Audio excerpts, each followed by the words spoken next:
don't want them to miss that one, because it's a really important life lesson about what happens to you if you default on your student loans.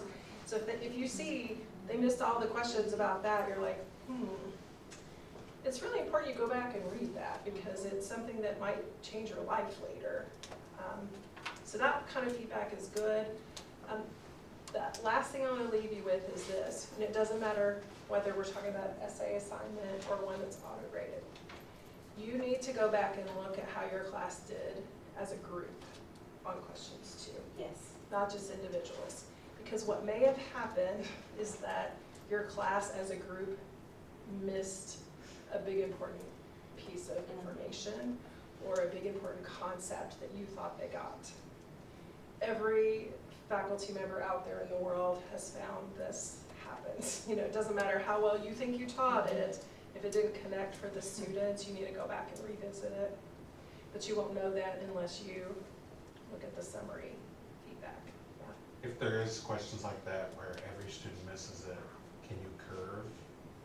You can go back and give them points for the questions if you wish to. You could allow them to redo if you wish to. So that will be your call.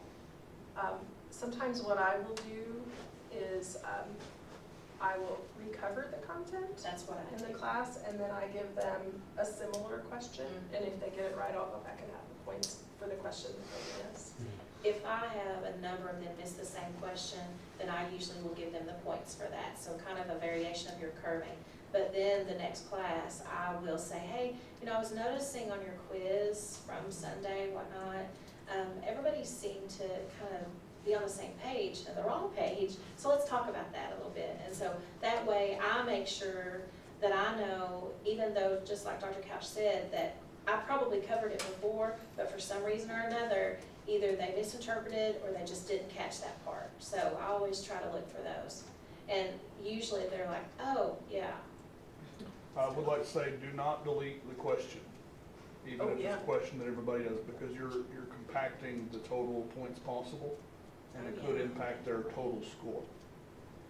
Right. We've had people do that then, I guess, by you saying that, because I wouldn't think of that. And I don't just give blanket points, like if everybody, and it's your call, but if everybody missed a question, I don't just automatically give everybody the points.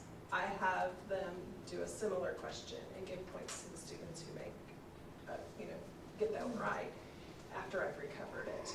And that's sort of encouraging them to be there, so it's almost like a bonus, if you will, for having come to class. If you just gave blanket points, then people who didn't do anything wouldn't, they would get the same thing as people who worked for it. And there's something fundamentally that rubs me the wrong way about that. So, but it's your call. If you want to do it that way, I'm not going to be in your grade book hovering over you and making sure what you do. So you can do that too. Xavier, in their tutorials, is there one about how to get group feedback on the scores, so you can see like item analysis, that kind of thing? I'll see if I can find something like that. Yeah, that might be helpful. On the essays, you'll know when you grade it because you'll see the patterns yourself, but on the auto-graded ones. About that, there are some hybrid tests that have multiple choice and essay. Yeah. So even though they're kind of self-graded, you will still have to go back in and give feedback on the essays. That's right.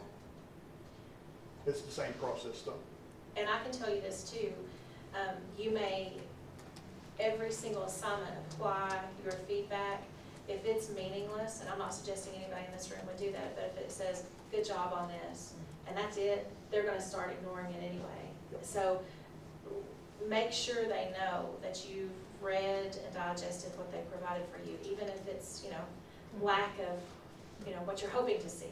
But they will pick up on that very quickly, and they will not even review their feedback. Even if they started out doing that, if it's pretty ho-hum, they're not gonna go there to look.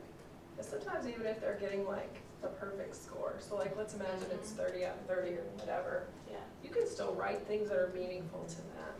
You can say like, I really appreciated how you discussed this, and I didn't know that about you, but that helps me understand who you are and why you're feeling like you feel about college. That's the kind of feedback that will make them go. Any other questions, Rita? So maybe one to me. That's right. That's right. I've had situations too where the student knows that it's just me reading it, and so there's a level of trust with that, and they'll say things that I know they're looking for me to respond to, because they want me to know it, they wanna get it out there, and if you're not reading that, you can easily miss it, but they are pretty savvy in those types of things, and so I'll say, wow, thank you for sharing that with me, and those types of things, so that they know that I've picked up on that. And then there's times too, you need to realize that there may be some concerning points that the students put in their writings and their essays back. And you have to feel comfortable referring that to someone, if it's mental health wise or whatever the concern is, or referring on to the dean of students. And if you're not quite sure, then bounce it off me, Sarah, Dr. Couch, whoever, but we can advise you on how best to handle that scenario. It happens every semester. We had a recent case where I think the student was just popping off because they assumed no one was gonna care. Yeah. And they said some pretty concerning things. And I think there were 5 of us that ended up reading that essay and making a determination about whether the student needed to be referred for mental health and disciplinary reasons, because it looked like the student might be a threat. And so, like, they will feel as though you're the only one reading it, but know that if that stuff comes up, it's your duty to let us know that, hey, this student is not in a good situation here. Does the peer leader have any say? Do they read any of the comments or the essays or anything like that? That's your call, I It think. is, generally, we recommend that you add them to your shell as a teaching assistant. Okay. And by affiliation of that role, they are able to see that. But they But should you not get to grade. decide, yes, you get to decide if they see that, and never, I would say never to this, never let them take ownership of the grading. It's very dicey. I say these peer leaders are trained on confidentiality and They will be. stuff before they get to us. We're gonna be doing training with them next week. We just got a list of them, we've got this transition from Laura. So last night she sent us a clean list of the peer leaders. And so Sarah and I will be training them next week. And that's absolutely one of the topics that we'll talk about. They will be FERPA trained. I'm not gonna assume, even though some of them are work in housing and all that. And I know our colleagues do great work with that. But I always assume when a student gets to me, I'm gonna do FERPA training with them to attest to the fact that I know they've been trained. And so that's how we approach that, and we will next week for that. So yes, by the time the class starts, they will have been trained and freshly trained on all those types of topics. Your peer leaders will have required meetings with your students, and they know that they have to keep those things confidential as Yeah. well. The confidential does not mean that they can't share concerning information, because it's a need to know kind of situation. FERPA is need to know, Right. and so most of the time, probably 99.9% of the time, when you grade somebody's paper, you're the only one looking at it. But just know there are cases that will come up where students will tell you very concerning things. In the state of Kentucky, you do have a duty in a few cases, if there's abuse or things like that happening, you've got to report. So They will disclose past traumas. they do. They do. Many of them have been through some really tough stuff. So having said that, one thing I wanted to mention is not about grading. I think Michelle and I found today we have 883 students who are from our counties that are impacted by the flood. And some of them may be your students, and they may not be here on time. And that may create issues for you, with getting them oriented and getting them caught up, or assignments that they may miss. It may also impact us on the attendance census that we have to do. So we are working right now on some guidance for all of our faculty about how to handle that. This has just come up, and so we're still kind of like, well, we're not really sure exactly how we should approach this. If you don't get really clear guidance, I just encourage you to be empathetic. They've been through a lot. But they will also be traumatized in some cases. so, you know, it may be that at first, they seem like they're just fine. And everything that they've been through, like, almost looks like it's rolling off their backs, like no big deal. Like, I'm here, I'm doing my thing. But you all have heard the term post-traumatic stress disorder, right? Trauma often has a delayed impact on people. And so what could happen if you've got one of these students from these impacted counties is that midterm probably is about when I would expect them to start showing signs of cracking a little bit. Because midterm is about when the stress level increases for college students anyway. And that combined with the trauma is likely to create, you know, some psychological frailties for them. And so just, if you know they're from one of these counties, keep a close eye on them and refer them if you feel like they need some assistance.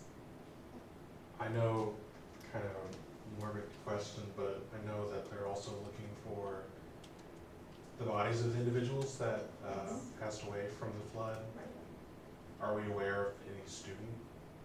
We have not gotten news of that at this point, but there's a lot of people still missing. Yeah. There have been over 30 confirmed 38. casualties. 38.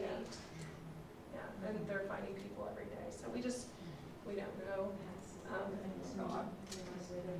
If somebody does pass away, whether it's due to that or from some other circumstance, their records will be immediately locked and you won't be able to do anything with them anymore. And we just ask that you keep discussion of them, revealing their name, et cetera, like to an absolute minimum, just need to know cases out of respect for their families, but also the institution may take a position on it, and you don't want to ever get ahead of the institution. I think I seen it about someone to come on campus earlier, Yes, get their dorms. they can move in early, they just need to contact housing. And they will also have access to meals.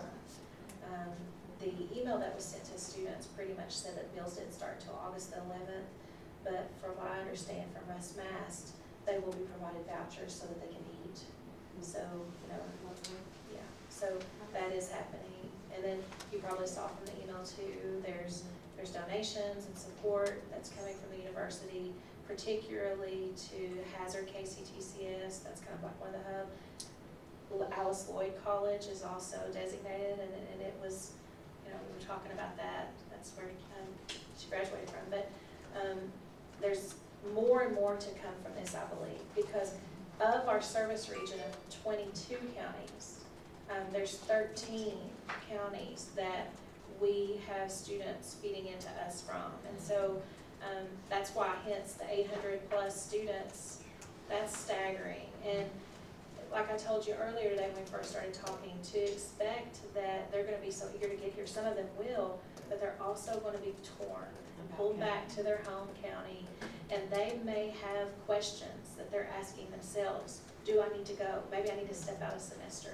And that's why when I first started talking today about that anchor, we've gotta be that anchor to tell them, you know, we can be a little flexible, talk with your other professors, see what can happen, but school is always the right answer, you know, and so have those discussions with them, and that's when you pull in, you know, the advisor, or myself, Sarah, whoever, we can have those bigger discussions with the students too, but you all are gonna know that probably quicker than I would know it, because you're with them.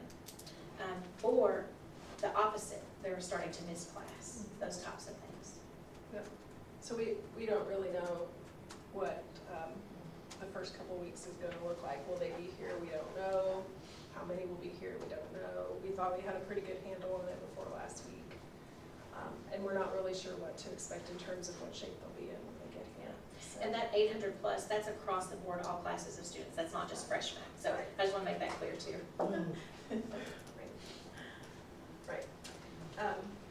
I'm very hopeful though that the impact on the incoming students won't be as great as could be, because I think that our incoming students have been in contact with the admissions office to the extent they could be, and so so far we're not hearing of a lot of cases where people aren't coming yet. So we'll see that. Have you all talked about the census? No, we have not, that wasn't covered Thursday either. Oh, the census is the bane of my existence, Gabriella. It's, when a student receives federal financial aid, we must verify that they are attending class. It's a law. And if we distribute their financial aid without having verified that they are participating, we could have our license to distribute aid revoked. So it's really high stakes. So we have a process that's in place. Usually the second week of classes is when it launches, called the attendance census. So it's basically like where we take a snapshot of who is participating. So you will receive an email that indicates what attendance looks like in terms of the federal law, what the guidelines are for that. And you just need to go through your roster and make a determination for each student, and then you post it in the attendance census area. And you'll get a link, or well, just a discussion of where to go for that. It's in the portal.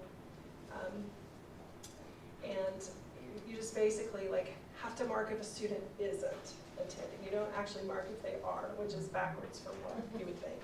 But if they've never attended, never participated at all, you mark them, and then what happens to them is that there's a hold on their financial aid. They can't get money. And so that will trigger, if a student really wants to be participating, it will trigger a conversation between them and the financial service office. If there isn't a conversation that happens, they're gonna get dropped from your class. So like if the student gets a notification, you know, we've heard you're not in this class, and they do nothing, then they'll be dropped. So, because they won't pay under those circumstances. And I think all of this got started because there's a lot of students who scammed financial aid, that pretended to be in class when they really weren't. So now we have to kind of jump through these hoops. So you'll get emails about this, don't ignore them, it's something you have to do. If you do ignore it, I'm gonna hunt you down. Because I have to do that with every faculty that doesn't participate. And you know, you'll get increasingly distressed emails from me about, you still haven't done it, so please do it. But usually we have about, I don't know, 4 or 5 days window where we can do this. And it's after the official add date of the class. And the add date is usually 1 weekend. So yeah, you'll get a chance to see like if people actually showed up or they really here. But I bring that up because if they're in one of those, you know, flood counties and they haven't shown up, but they have told you that they intend to be here, we probably want to not mark them as not attending. Because what will happen is then they're offline for financial aid altogether. But they still may not show up even though they told you they're going to. In which case, that's financial aid's burden to deal with, not yours. So I would just ask you, if you know that they're from one of those counties, let's kind of give them a little grace this time out. I'm not sure how you're gonna know what county they're from. Michelle, have we talked about that yet? I told them that there were some pieces that they wouldn't necessarily know. Now, you do, just the roster only has the email address, Name, ID number, yeah. What about No. the information thing? We were gonna add, I was gonna push this out to everyone because we've used it in the past, the information sheet, you know how we did that a couple years back? And so Tasha reminded me that we did that, so we're gonna add advisor. Well, ask her to add county to that, and so every, you know, as long as the It's in student the completes student, it. in the instructor resource area. Yes, it's there, but we're gonna update it, Okay, because there's a couple things we talked about adding today. okay. So it will be on that, but official MSU data, as far as in the system, I don't think you'll actually see that in what you have access to. Yeah, I looked at some of my students and I could tell what their hometown was. So you saw the I permanent went in address? When you look at them on the list. Yeah. Click into the. I clicked into Their them. profile, yes, it does have their Yes, it profile does. information, that's Yeah, right. and I yes. was able to That's see where right. they were coming from. But not when you pull up just the roster, you actually have to drill I into the clicked student, them. yes. Yeah, you have to You're look right, at So Sean. if you're from Eastern Kentucky, you probably know if they're from this town, then that's what, Yes. here's what county they're from. I wouldn't know that, so I'd have to go look it up. But, so you'll be in better shape than me on those kind of things. But let's say that somebody didn't show up and you're getting ready to mark them as never attended. You can always call Sarah or Michelle and say, getting ready to mark the student, I just wanna be sure they're not from one of these counties. I mean, that's okay. Oh, yeah, absolutely. So it's kind of weird circumstances right now. And another weird thing is COVID's likely to spike up right when school starts. And so, Already is. yeah, so you're probably gonna wanna use your, judgment about this to some degree. The institution doesn't appear to be taking any different measures than what we have in place right now. At least I'm not aware of them. And I have no meetings on my calendar to suggest that we're gonna change our path. But, so we're asking people to go to Healthy at MSU, that website, for guidance. As it changes, that'll always be the place that you go to. But it came up in a meeting with Michelle's staff yesterday, like, what should we do if people have COVID and how should we handle it? The website says, that we're gonna treat it just like every other illness. So there's a process when a student is sick to get an excused absence. So you can just straight up do that if you want to. That is in UAR 131.05, if you wanna go read it. Not that you've ever had to look at that or anything. I deal with that one a lot. But, now I'm gonna take it like to the personal level. Like, here's what I would do.